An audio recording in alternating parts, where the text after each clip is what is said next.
कर्पूरगौरं करुणावतारं संसारसारं भुजगेन्द्रहारं सदा वसन्तं हृदयारविन्दे भवं भवानी सहितं नमामि। बोलिए शंकर भगवान की जय।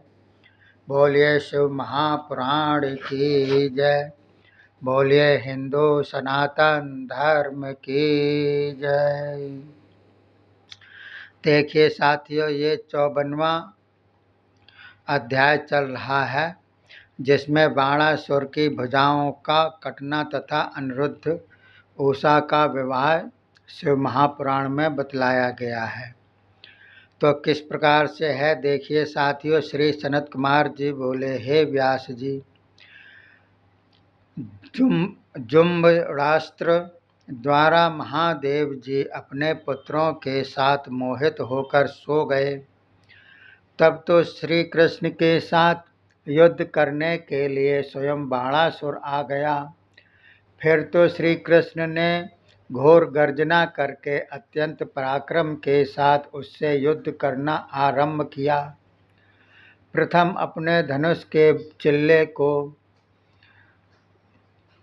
चिल्ले की टंकोर की आपकी गर्जना एवं धनुष के टंकार की धुन से सारा आकाश एवं पृथ्वी में गूंज गई। उसके बाद क्रोध करके अपने शत्रुओं को नाश करने के लिए तीक्ष्ण धार वाले अनेकों बाण छोड़े। उन बाणों को बाणासुर ने काट कर गिरा दिया और गर्ज उठा।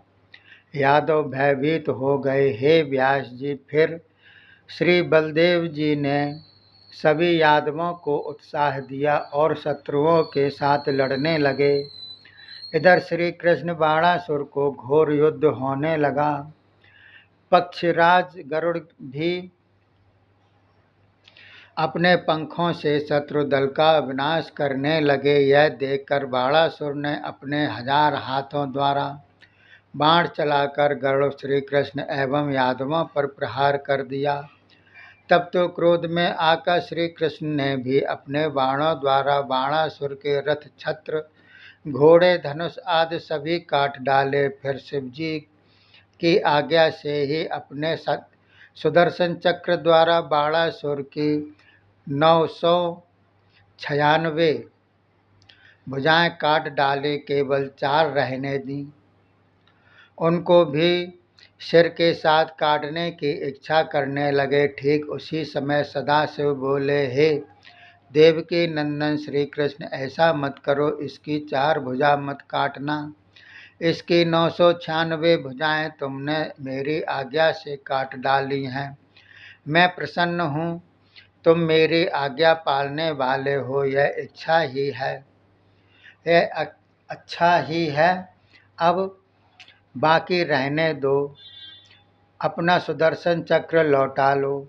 मैंने इसे मृत्यु न होने का वर दे रखा है, उसे सत्य होने दो। इसकी मेरे शाप द्वारा ही भुजाएं कट चुकी हैं, इसका अभिमान टूट गया है। अब आप मेरे कथन के अनुसार युद्ध छोड़ दें, फिर अपने पौत्र तथा पौत्र वधू को लेकर सेना समेत अपनी द्वारका को लौट जाओ। शंकर जी ने श्री कृष्ण से इस प्रकार कहकर फिर बाणासुर के साथ उनकी मित्रता स्थापित करा दी और अपने गढ़ एवं पुत्रों को साथ लेकर शंकर अपने स्थान पर चले गए। उसके बाद श्री कृष्ण को आदर के साथ बाणासुर अपने अंतःपुर में ले गया। वहां पहुंचकर उसने अपनी पुत्री उषा का अनिरुद्ध जी के साथ विवाह कर दिया। दहेज में रत्न, हाथी, घोड़े, वस्त्र आदि समर्पण कर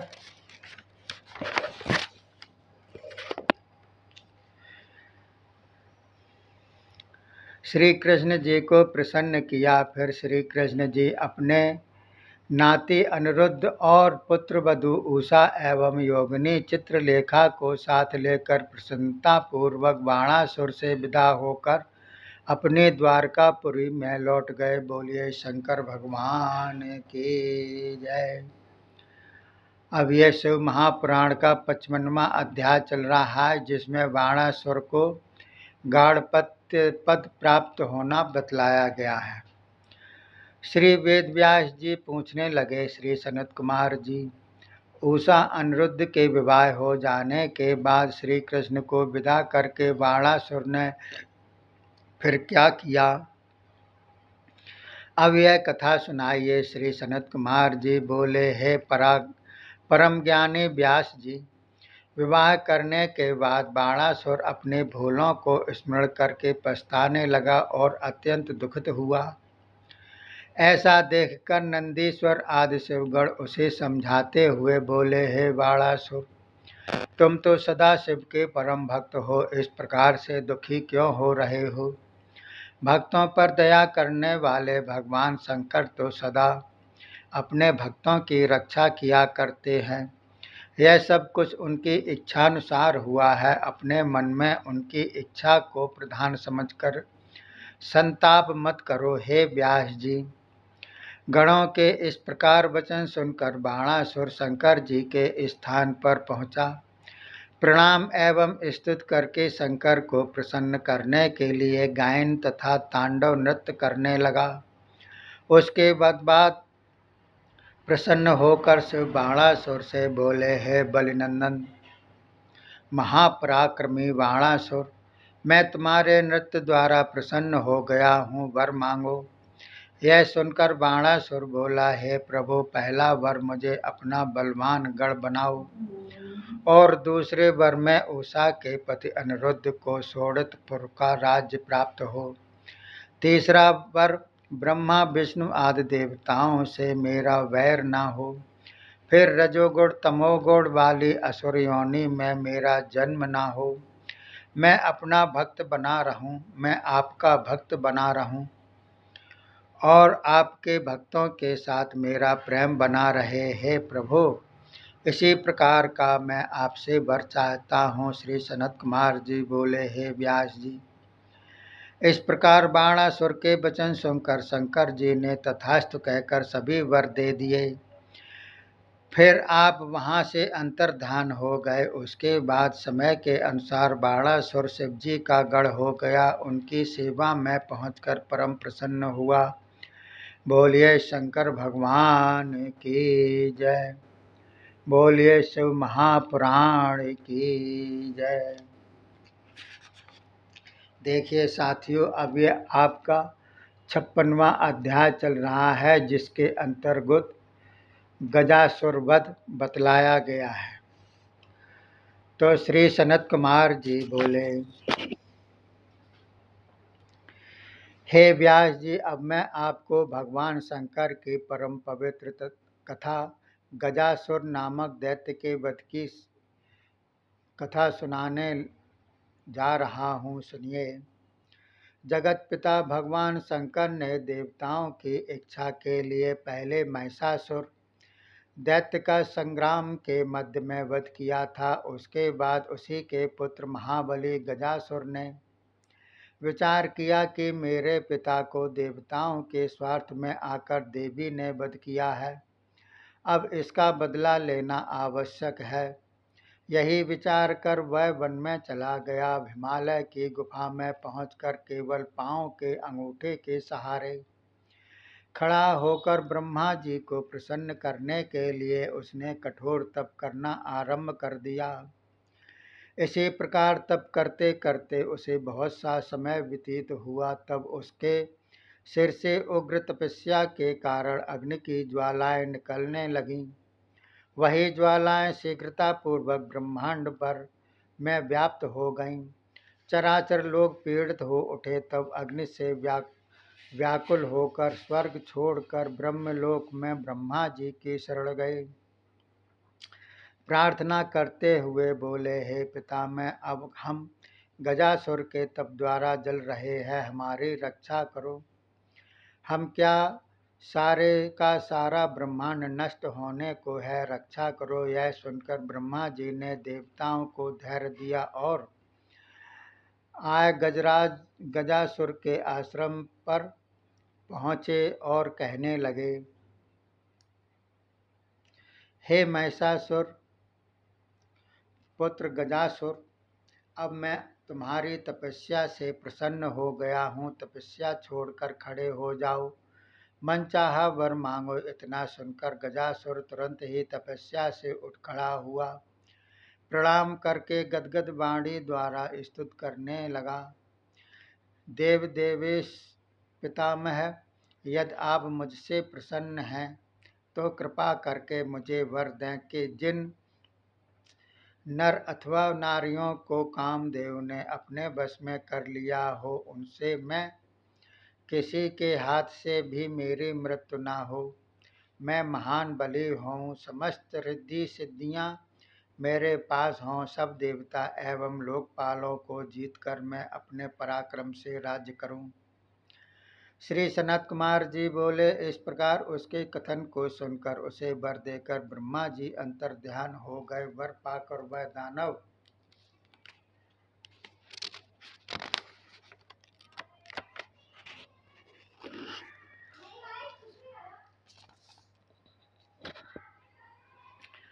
अपने घर में लौट आया। उसके बाद त्रिलोकी में गजासुर घूमने लगा। अपने पराक्रम से उसने देव दानव गंधर्व मनुष्य यक्ष गरुड़ आदि सब जातियों को जीत लिया। सभी उसके अधीन हो गए। उन सबके लोग अपने अधीन कर लिए। स्वर्गलोक में अपना निवास करके त्रिलोकी का राज करने लगा। अनेकों प्रकार के भोग भोगने लगा।